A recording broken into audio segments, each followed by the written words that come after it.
Hey AI, I want to learn something new about rain formation.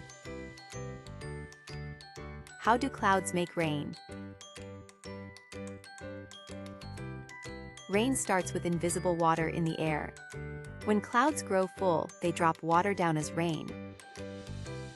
The word clouds means white or gray shapes in the sky made from water. Water vapor rises into the air and forms clouds. The word vapor means water that turned into invisible gas. Tiny drops stick together and grow inside the cloud. When the drops get heavy, they fall as rain. Warm air can hold more water than cold air. Clouds can bring drizzle, storms, or gentle rain.